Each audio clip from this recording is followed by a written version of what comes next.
Hello students, आज हम स्वतंत्रता की अवधारणा द कंसेप्ट ऑफ लिबर्टी के बारे में पढ़ने जा रहे हैं। डॉक्टर राधाकृष्णन का कहना है कि स्वतंत्रता किसी अन्य साध्य की प्राप्ति का साधन नहीं, वरन यह सर्वोच्च साध्य है। इस कथन से स्वतंत्रता की अवधारणा के महत्व को हम समझ सकते हैं। मनुष्य के व्यक्तित्व के विकास के लिए अधिकारों का अस्तित्व नितांत आवश्यक होता है और व्यक्ति के विविध अधिकारों में स्वतंत्रता का स्थान बहुत महत्वपूर्ण है। बर्ट्रैंड रसेल कहते हैं कि स्वतंत्रता की इच्छा व्यक्ति की एक स्वाभाविक प्रवृत्ति है और इसी के आधार पर सामाजिक जीवन का निर्माण संभव है। मनुष्य का संपूर्ण भौतिक, मानसिक, नैतिक विकास स्वतंत्रता के वातावरण में ही संभव है। मैजिनी का कथन है कि स्वतंत्रता के अभाव में आप अपना कोई कर्तव्य पूरा नहीं कर सकते, अतः आपको स्वतंत्रता का अधिकार दिया जाता है और जो भी शक्ति आपको इस अधिकार से वंचित रखना चाहती है, उससे जैसे भी बने अपनी स्वतंत्रता छीन लेना आपका कर्तव्य है। आधुनिक युग में स्वतंत्रता सबसे अधिक लोकप्रिय और महत्वपूर्ण शब्द है। अधिकांश मनुष्य स्वतंत्रता का अर्थ मनमानी करने से या बिना किसी दूसरे व्यक्ति के हस्तक्षेप के अपनी इच्छानुसार कार्य करने से लेते हैं। स्वतंत्र विचारक स्वतंत्रता का अर्थ प्राचीन परंपराओं एवं बंधनों से मुक्त होने से लेते हैं। आध्यात्मिक संत स्वतंत्रता का अभिप्राय सांसारिक मोह माया से मुक्त होने से लेते हैं और परतंत्र देश के निवासी स्वतंत्रता को स्वराज्य का पर्यायवाची समझते हैं। किंतु व्यवहार में प्रचलित स्वतंत्रता के इन विविध अर्थों में कोई भी अर्थ पूर्ण नहीं है। स्वतंत्रता के दो पक्ष हैं, सकारात्मक स्वतंत्रता नेगेटिव लिबर्टी और सकारात्मक स्वतंत्रता यानी पॉजिटिव लिबर्टी। स्वतंत्रता की धारणा को संपूर्ण रूप से समझने के लिए स्वतंत्रता के इन दो पक्षों का पृथक पृथक ज्ञान प्राप्त कर लेना आवश्यक हो जाता है। सबसे पहले हम यहाँ पे देखेंगे नकारात्मक स्वतंत्रता। स्वतंत्रता का अंग्रेजी रूपांतर लिबर्टी लैटिन भाषा के लिबर शब्द से निकला है, जिसका अर्थ होता है बंधनों का अभाव। किंतु स्वतंत्रता शब्द की उत्पत्ति के आधार पर प्रचलित इस अर्थ को स्वीकार नहीं किया जा सकता। मनुष्य एक सामाजिक प्राणी है और समाज में रहते हुए मनुष्य असीमित स्वतंत्रता का उपयोग कर ही नहीं सकता। सामाजिक नियमों की मर्यादा के अंतर्गत रहना आवश्यक है। अतः राजनीति विज्ञान के अंतर्गत स्वतंत्रता की जिस रूप से कल्पना की जाती है, उस रूप में स्वतंत्रता मानवीय प्रकृति और सामाजिक जीवन के इन दो विरोधी तत्वों, बंधनों का अभाव और नियमों के पालन में सामंजस्य का नाम है। और इसकी परिभाषा करते हुए कहा जा सकता है कि स्वतंत्रता व्यक्ति की अपनी इच्छानुसार कार्य करने की शक्ति का नाम है, बशर्ते कि इनसे दूसरे व्यक्ति की इसी प्रकार की स्वतंत्रता में कोई बाधा नहीं पहुँचे। 1798 की मानवीय अधिकार घोषणा में यही कहा गया है कि स्वतंत्रता वह सब कुछ करने की शक्ति का नाम है जिससे दूसरे व्यक्तियों को आघात न पहुँचे। सीले, लॉस्की, मैकेंजी आदि विद्वानों ने भी स्वतंत्रता की परिभाषा लगभग इसी प्रकार की है। सीले के अनुसार स्वतंत्रता अति शासन की विरोधी है। प्रोफेसर लास्की कहते हैं कि स्वतंत्रता से मेरा अभिप्राय यह है कि उन सामाजिक परिस्थितियों के अस्तित्व पर प्रतिबंध न हो जो आधुनिक सभ्यता में मनुष्य के सुख के लिए नितांत आवश्यक है। मैकेंजी ने कहा है कि स्वतंत्रता सभी प्रकार के प्रतिबंधों का अभाव नहीं है, अपितु अनुचित प्रतिबंधों के स्थान पर उचित प्रतिबंधों की व्यवस्था है।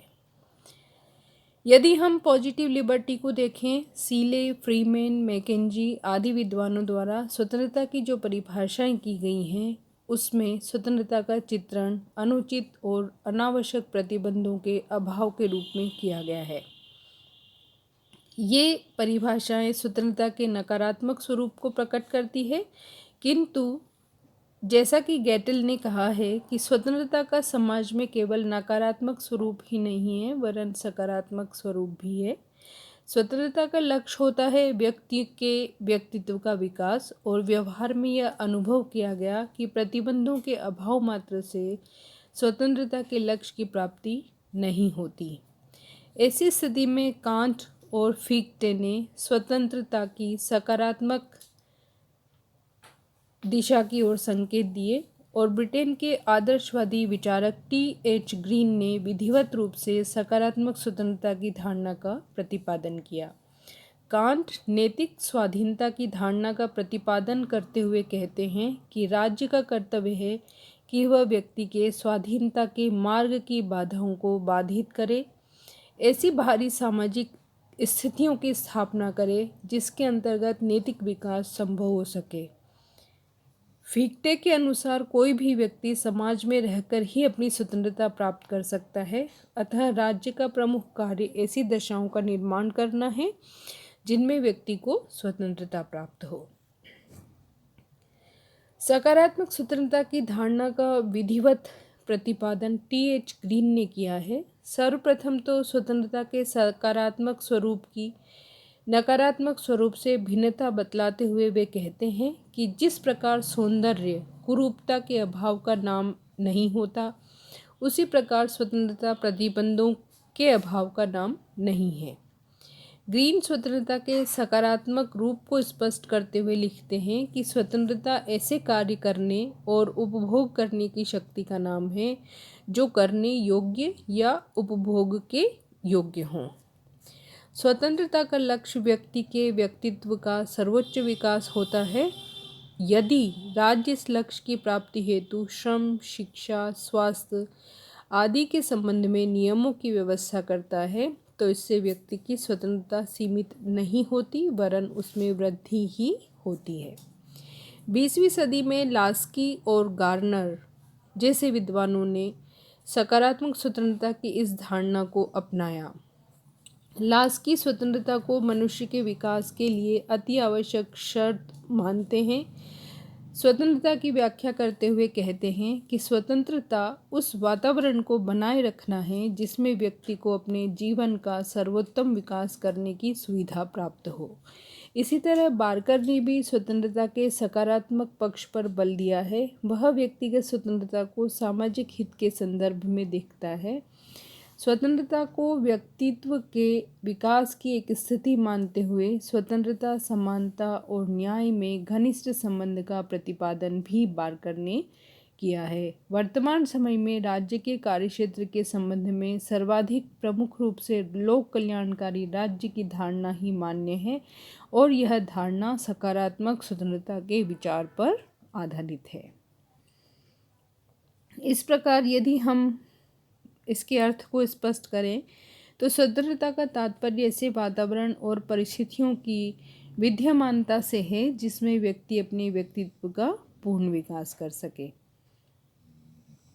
इस तरह दोनों ही रूपों को ध्यान में रखते हुए स्वतंत्रता के दो तत्व कहे जा सकते हैं। पहला तत्व है न्यूनतम प्रतिबंध। व्यक्ति के जीवन पर शासन और समाज के दूसरे तत्वों की ओर से न्यूनतम प्रतिबंध होने चाहिए जिससे व्यक्ति अपने विचार और कार्य व्यवहार में अधिकाधिक स्वतंत्रता का उपभोग कर सके।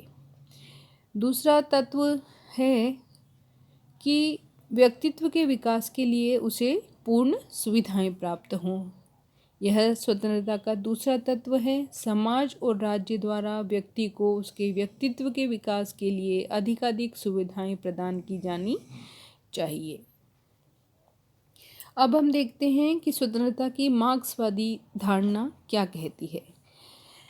परंपरागत या उदारवादी धारणा में यह माना जाता है कि व्यक्ति के लिए स्वतंत्रता तभी संभव है जबकि उसके जीवन पर अनुचित और अनावश्यक प्रतिबंधों का अभाव हो, उसे व्यक्तित्व विकास के लिए आवश्यक सुविधाएं प्राप्त हो। अर्थात इससे पहले हमने जो भी अर्थ जाना वह उदारवादी धारणा के अंतर्गत आता है। इस उदारवादी धारणा में नागरिक और राजनीतिक स्वतंत्रता को बहुत महत्व दिया गया है, लेकिन मार्क्सवादी धारणा स्वतंत्रता की इस व्याख्या को अस्वीकार करती है। इस धारणा की प्रमुख बातें इस प्रकार है। स्वतंत्रता की बुजुर्गवा धारणा में अविश्वास। मार्क्सवादी दृष्टिकोण स्वतंत्रता की परंपरागत या उदारवादी धारणा को बुजुर्गवा धारणा कहते हैं। इसमें अविश्वास व्यक्त करते हैं। यह इस बात पर बल देती है कि पाश्चात्य लोकतंत्रों के नागरिकों की स्वतंत्रताएं वास्तविक नहीं है। वे जिस पूंजीवादी समाज में रह रहे हैं उसमें उन्हें निरंतर शोषण की स्थिति सहन करनी होती है और इस कारण उनके लिए स्वतंत्रता का उपयोग कर पाना संभव नहीं होता। आर्थिक स्वतंत्रता को प्राथमिकता। मार्क्सवादी धारणा नागरिक या राजनीतिक स्वतंत्रता की अपेक्षा आर्थिक स्वतंत्रता को प्राथमिकता देती है। इस बात पर बल देती है कि आर्थिक स्वतंत्रता प्राप्त होने पर ही उन्हें सही अर्थों में स्वतंत्र कहा जा सकता है। आर्थिक स्वतंत्रता से उनका अर्थ है कि सभी नागरिकों को काम का अधिकार, विश्राम और अवकाश का अधिकार, निःशुल्क शिक्षा का अधिकार और आर्थिक सुरक्षा का अधिकार होना चाहिए। इसके अतिरिक्त मार्क्सवादी धारणा के अनुसार स्वतंत्रता का अर्थ यह है कि समाज का कोई भी वर्ग किसी दूसरे वर्ग का शोषण न करे। पूंजीवादी समाज में जब उत्पादन के साधनों पर समाज के गिने चुने व्यक्तियों का अधिकार होता है, तब ये गिने चुने व्यक्ति समस्त सुखों और विलासिताओं का उपभोग करते हुए बहुसंख्यक श्रमिक और किसानों का शोषण करते हैं। समाज बुजुर्गवा तथा सर्वहारा दो परस्पर विरोधी गुटों में बंट जाता है। ऐसी स्थिति में बहुसंख्यक व्यक्तियों को कोई स्वतंत्रता प्राप्त नहीं होती। जब तक उत्पादन के साधन समस्त समाज की संपत्ति नहीं बन जाते, तब तक स्वतंत्रता और न्याय की प्राप्ति असंभव है। इसी प्रकार मार्क्सवादी धारणा शासन पर साम्यवादी दल का एकाधिकार स्थापित करने पर जोर देती है। इसके अनुसार किसी भी देश के बहुसंख्यक सर्वहारा वर्ग के हितों का प्रतिनिधित्व साम्यवादी दल ही कर सकता है। अतः शासन पर साम्यवादी दल का नेतृत्व और एकाधिकार न केवल स्वतंत्रता के अनुरूप वरन नागरिकों की स्वतंत्रता के लिए एक आवश्यक शर्त है। समाजवाद के विरोधियों को राजनीतिक और नागरिक स्वतंत्रताएं प्राप्त होना संभव नहीं है, ऐसा भी मार्क्सवादी धारणा के विचारकों का मानना है।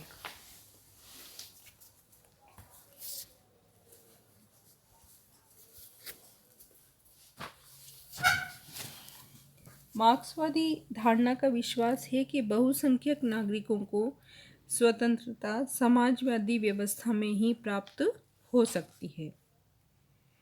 केवल एक प्रजातांत्रिक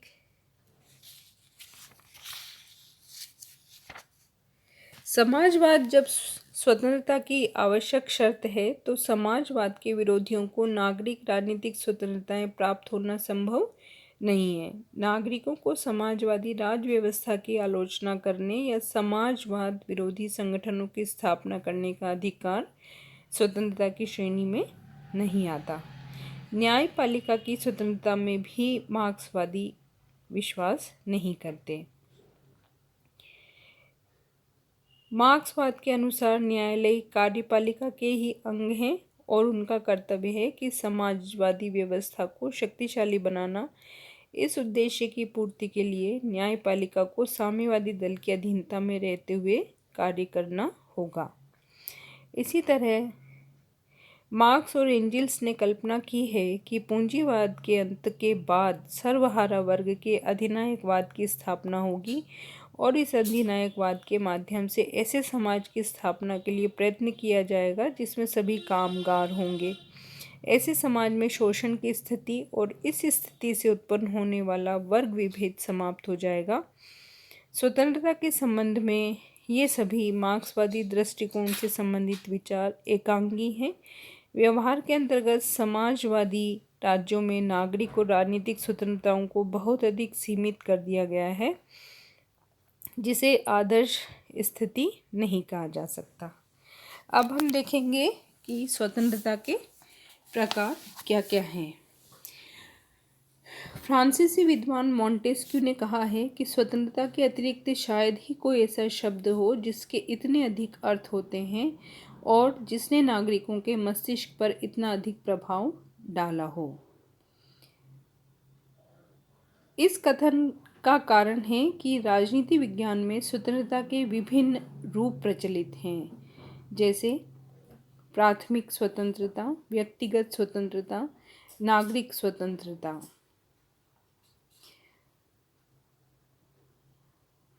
इस धारणा के अनुसार स्वतंत्रता प्रकृति की देन है और मनुष्य जन्म से ही स्वतंत्र होता है। इसी विचार को व्यक्त करते हुए रूसो ने लिखा है, मनुष्य स्वतंत्र उत्पन्न होता है किंतु वह सर्वत्र बंधनों में बंधा हुआ है। प्राकृतिक स्वतंत्रता का आशय मनुष्यों की अपनी इच्छा अनुसार कार्य करने की स्वतंत्रता से है। संविधावादी विचारकों का मत है कि राज्य की उत्पत्ति के पूर्व व्यक्तियों को इसी प्रकार की स्वतंत्रता प्राप्त थी, परंतु यह प्राकृतिक स्वतंत्रता पूर्णतया भ्रमात्मक है। प्राकृतिक स्वतंत्रता की स्थिति में मत्स्य न्याय का व्यवहार प्रचलित होगा और समाज में कुछ ही व्यक्ति अस्थायी रूप से स्वतंत्रता का उपयोग कर सकेंगे। इस धारणा की आलोचना की जाने पर भी इसका पर्याप्त महत्व है। यह इस बात पर प्रकाश डालता है कि प्रत्येक व्यक्ति की कुछ स्वाभाविक शक्तियाँ होती हैं तथा व्यक्ति के व्यक्तित्व का विकास इन शक्तियों के विकास पर ही निर्भर करता है और यह राज्य का कर्तव्य है कि नागरिकों को इन शक्तियों के विकास में पूर्ण अवसर प्रदान करे। व्यक्तिगत स्वतंत्रता का तात्पर्य यह है कि व्यक्ति के उन कार्यों पर कोई प्रतिबंध नहीं होना चाहिए जिनका संबंध केवल उसके ही अस्तित्व से हो। इस प्रकार के व्यक्तिगत कार्यों में भोजन, वस्त्र, धर्म, पारिवारिक जीवन को सम्मिलित किया जा सकता है। व्यक्तिगत स्वतंत्रता के समर्थकों के अनुसार इनसे संबंधित कार्यों में व्यक्तियों को पूर्ण स्वतंत्रता प्राप्त होनी चाहिए। व्यक्तिवादी और कुछ सीमा तक बहुलवादी विचारकों ने इस स्वतंत्रता का प्रबल समर्थन किया है। मिल व्यक्तिगत स्वतंत्रता का समर्थन करते हुए ही कहते हैं कि मानव समाज को केवल आत्मरक्षा के उद्देश्य से ही किसी व्यक्ति की स्वतंत्रता में व्यक्तिगत या सामूहिक रूप से हस्तक्षेप करने का अधिकार हो सकता है।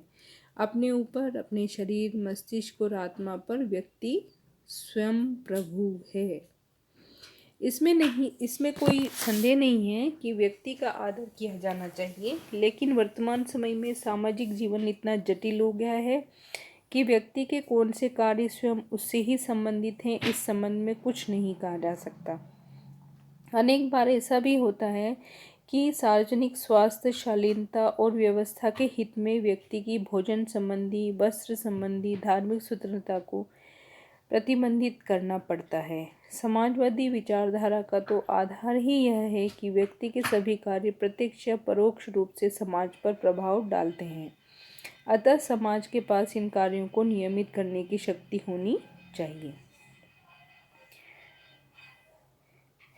इसलिए व्यक्तिगत स्वतंत्रता के इस विचार या प्रकार को अब मान्यता प्राप्त नहीं रह गई है। तब भी इतनी सत्यता अवश्य ही है कि जिन कार्यों का संबंध किसी एक व्यक्ति से हो, उनके विषय में उसे पूर्ण स्वतंत्रता प्राप्त होनी चाहिए। एक अन्य प्रकार की स्वतंत्रता नागरिक स्वतंत्रता, जिसका अभिप्राय है व्यक्ति की उन स्वतंत्रताओं से जो व्यक्ति समाज या राज्य के सदस्य होने के नाते प्राप्त करता है। नागरिक स्वतंत्रता का उद्देश्य प्रत्येक व्यक्ति को समान अवसर और अधिकार प्रदान करना होता है, अतः स्वभाव से यह स्वतंत्रता असीमित या निरंकुश नहीं हो सकती। नागरिक स्वतंत्रता के भी दो प्रकार होते हैं, शासन के विरुद्ध व्यक्ति की स्वतंत्रता तथा व्यक्ति और व्यक्तियों के समुदाय से स्वतंत्रता। शासन के विरुद्ध व्यक्ति की स्वतंत्रता लिखित या अलिखित संविधानों द्वारा मौलिक अधिकारों के माध्यम से या अन्य किसी प्रकार की स्वीकृति की जाती है। नागरिक स्वतंत्रता का दूसरा रूप मनुष्य के वे अधिकार हैं जिन्हें वह राज्य के अन्य समुदायों और मनुष्यों के विरुद्ध प्राप्त करता है। साधारणतया नागरिक स्वतंत्रता का स्तर सभी राज्यों में एक सा नहीं होता। सोवियत रूस के संविधान द्वारा नागरिकों को कुछ विशेष आर्थिक स्वतंत्रताएं प्रदान की गई हैं, तो पश्चिमी प्रजातंत्रों के द्वारा नागरिकों को कुछ विशेष नागरिक स्वतंत्रताएं प्रदान की गई हैं। जिस राज्य में नागरिक स्वतंत्रता का स्तर जितना ऊंचा होता है, उसे उतना ही अधिक लोकतांत्रिक एवं लोक कल्याणकारी राज्य कहा जा सकता है। एक अन्य प्रकार की स्वतंत्रता, राजनीतिक स्वतंत्रता। अपने राज्य के कार्यों में स्वतंत्रता पूर्वक सक्रिय भाग लेने की स्वतंत्रता को राजनीतिक स्वतंत्रता कहा जाता है। राजनीतिक स्वतंत्रता के अंतर्गत व्यक्ति को ये अधिकार प्राप्त होते हैं: मतदान का अधिकार, निर्वाचित होने का अधिकार, उचित योग्यता होने पर सार्वजनिक पद प्राप्त करने का अधिकार, सरकार के कार्यों की आलोचना का अधिकार। इन सब अधिकारों से यह स्पष्ट है कि राजनीतिक स्वतंत्रता केवल एक प्रजातांत्रिक देश में ही प्राप्त की जा सकती है। राजनीतिक स्वतंत्रता के अभाव में अन्य किसी प्रकार की स्वतंत्रता का कोई मूल्य नहीं रह जाता। इसके अतिरिक्त आर्थिक स्वतंत्रता, जो कि वर्तमान समय में ऐसी स्थिति से लिया जाता है जिसमें व्यक्ति अपने आर्थिक प्रयत्नों का लाभ स्वयं प्राप्त करने की स्थिति में हो तथा किसी प्रकार उसके श्रम का दूसरे के द्वारा शोषण न किया जा सके। कुछ विचारक आर्थिक स्वतंत्रता का अर्थ उद्योग में प्रजातंत्र की स्थापना से भी लगाते हैं, जिसका अर्थ यह है कि एक श्रमिक केवल अपने श्रम को बेचने वाला नहीं, वह उत्पादन व्यवस्था का निर्णायक भी हो। इसके अतिरिक्त है राष्ट्रीय स्वतंत्रता। प्रत्येक व्यक्ति के स्वतंत्रता के अधिकार के समान ही प्रत्येक राष्ट्र को भी स्वतंत्र होने का अधिकार होना चाहिए। किंतु जिस प्रकार व्यक्ति की स्वतंत्रता दूसरे व्यक्तियों की समान स्वतंत्रता से सीमित होती है, उसी प्रकार एक राष्ट्र की स्वतंत्रता दूसरे राष्ट्रों के समान स्वतंत्रता से सीमित होती है, और संपूर्ण मानवता के हित में ऐसा होना भी चाहिए। नैतिक स्वतंत्रता। व्यक्ति को अन्य सभी प्रकार की स्वतंत्रताएं प्राप्त होने पर भी यदि वह नैतिक दृष्टि से परतंत्र हो तो उसे स्वतंत्र नहीं कहा जा सकता। यह वास्तविक व महान स्वतंत्रता है जिसका तात्पर्य है व्यक्ति की उस मानसिक स्थिति से जिसमें वह अनुचित लोभ लालच के बिना अपना सामाजिक जीवन व्यतीत करने की योग्यता रखता हो। कामटे के विचार में व्यक्ति की विवेकपूर्ण इच्छा शक्ति ही उसकी वास्तविक स्वतंत्रता है। प्लेटो, अरस्तु, ग्रीन, बोसांके, कांट ने इस बात पर बल दिया है कि नैतिक स्वतंत्रता में ही मनुष्य का विकास संभव है।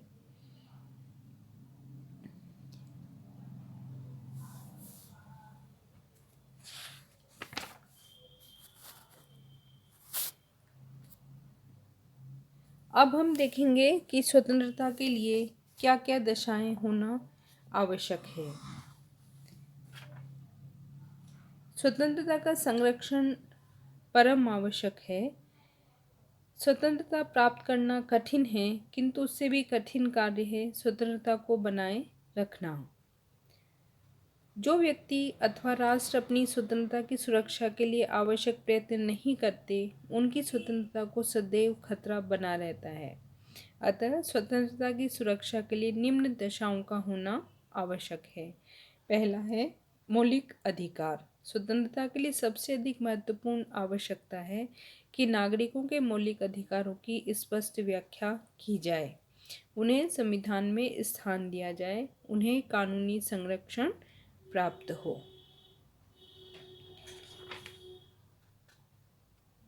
दूसरी दशा है विशेषाधिकारों का अंत हो। लास्की के शब्दों में यदि समाज के किसी भाग को विशेषाधिकार दिए गए हों तो उस दशा में जनसाधारण स्वतंत्रता का उपयोग नहीं कर सकता। इसके अलावा अन्य एक दशा है कानून का शासन। यह स्वतंत्रता के लिए बहुत आवश्यक है। राज्य विधि के शासन के सिद्धांत को मान्यता दें। इसका तात्पर्य यह है कि कानून की दृष्टि में सभी नागरिक समान होने चाहिए, किसी प्रकार का भेदभाव उनके बीच में नहीं किया जाना चाहिए। शक्तियों का पृथक्करण भी इसकी एक आवश्यक शर्त है। कार्यपालिका और न्यायपालिका पृथक होने चाहिए। मॉन्टेस्क्यू ने भी शक्तियों के पृथक्करण का सिद्धांत प्रस्तुत करते हुए स्वतंत्रता के संरक्षण के लिए इसे आवश्यक बताया। इसके अलावा आर्थिक समता होनी चाहिए। राज्य को इस प्रकार की व्यवस्था करनी चाहिए कि नागरिकों की सामान्य आवश्यकताएं पूरी होती रहें। भूख, बेकारी, रोग, अशिक्षा के भय से उन्हें छुटकारा मिले। समाज में धन का वितरण इतना विषम नहीं होना चाहिए कि कुछ व्यक्तियों के पास अपार धनराशि हो और बहुसंख्यक व्यक्ति भूखे पेट सोते हों। स्वतंत्र न्यायपालिका भी एक आवश्यक दशा है स्वतंत्रता की रक्षा के लिए। यह स्वतंत्र और निष्पक्ष होनी चाहिए। न्यायपालिका के कार्यों में कार्यपालिका व्यवस्थापिका का हस्तक्षेप नहीं हो। न्याय सस्ता और सुगम हो ताकि गरीब व्यक्ति को न्याय प्राप्त हो सके। इसके अतिरिक्त सबसे बड़ा संरक्षण या दशा है सार्वजनिक जागरूकता। लास्की के मतानुसार शाश्वत जागरूकता ही स्वतंत्रता का मूल्य है। इसका अभिप्राय यह हुआ कि नागरिकों को स्वयं अपनी स्वतंत्रता की रक्षा करनी चाहिए और इसके निमित्त यदि संघर्ष करना पड़े तो उन्हें उसके लिए भी तैयार रहना चाहिए। लास्की लिखते हैं कि कानून से उतना संरक्षण प्राप्त नहीं होता जितना नागरिकों में स्वाभिमान की भावना से प्राप्त होता है। अतः स्वतंत्रता के संरक्षण या सेफ गार्ड्स ऑफ लिबर्टीज हैं आदर्श कानून हो, मूल अधिकारों की व्यवस्था हो, स्वतंत्र न्यायपालिका हो, शक्तियों का पृथक्करण हो, आर्थिक न्याय हो, स्वतंत्र प्रेस हो, स्थानीय सुशासन हो,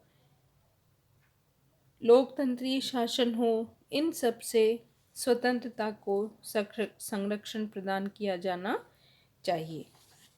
अब हम देखेंगे कि स्वतंत्रता और कानून में क्या संबंध है। स्वतंत्रता और कानून में पारस्परिक संबंध के विषय में राजनीतिक विचारकों में बहुत अधिक मतभेद हैं। एक और तो कुछ विद्वान और विचारधाराओं के अनुसार स्वतंत्रता और कानून को परस्पर विरोधी बताया गया है। यह कहा जाता है कि जितने अधिक कानून होंगे व्यक्ति की स्वतंत्रता उतनी ही सीमित होती जाएगी। दूसरी ओर अनेक विद्वानों द्वारा इस मत का प्रतिपादन किया गया है कि स्वतंत्रता के अस्तित्व के लिए कानून की विद्यमानता नितांत आवश्यक है और कानून व्यक्तियों की स्वतंत्रता में वृद्धि करते हैं। प्रथम विचार का प्रतिपादन अराजकतावादी, व्यक्तिवादी और कुछ सीमा तक साम्यवादी विचारधारा द्वारा किया गया है। अराजकतावादियों के अनुसार स्वतंत्रता का तात्पर्य व्यक्तियों को अपनी इच्छानुसार कार्य करने की शक्ति का नाम है और राज्य के कानून शक्ति पर आधारित होने के कारण व्यक्तियों के इच्छानुसार कार्य करने में बाधक होते हैं। अतः स्वतंत्रता और कानून परस्पर विरोधी हैं। जैसा कि विलियम गॉडविन के शब्दों में, कानून सबसे अधिक घातक प्रकृति की संस्था है। व्यक्तिवादी भी राज्य को आवश्यक बुराई मानते हैं। जैसे कि डाइसी ने कहा, एक की मात्रा जितनी अधिक होगी दूसरी की उतनी ही कम होती जाएगी। किंतु वर्तमान समय में स्वतंत्रता और कानून के पारस्परिक संबंध के विषय में उपरोक्त धारणाओं को स्वीकार नहीं किया जाता, वरन यह माना जाता है कि कानून स्वतंत्रता को सीमित नहीं करते वरन उसमें उसकी रक्षा करते हैं। लोक के शब्दों में, जहाँ कानून नहीं होता वहाँ स्वतंत्रता भी नहीं हो सकती। विलोबी के अनुसार, जहाँ नियंत्रण होते हैं वहीं स्वतंत्रता का अस्तित्व होता है। इस मत को स्पष्ट करते हुए प्रोफेसर रिची ने कहा है कि व्यक्तित्व के विकास के यथार्थ अवसर के रूप में स्वतंत्रता कानून की उत्पत्ति अथवा परिणाम ही है। वह कोई ऐसी वस्तु नहीं है जिसका अस्तित्व राज्य के कार्यक्षेत्र से बाहर हो। आगे चलकर हॉकिंग ने तो यहाँ तक कहा है कि व्यक्ति जितनी अधिक स्वतंत्रता चाहता है उतनी अधिक सीमा तक उसे शासन की अधीनता को स्वीकार कर लेना चाहिए। इस प्रकार आधुनिक समय में यह स्पष्ट हो जाता है कि सभी जो कानून हैं वो स्वतंत्रता के रक्षक होते हैं। अतः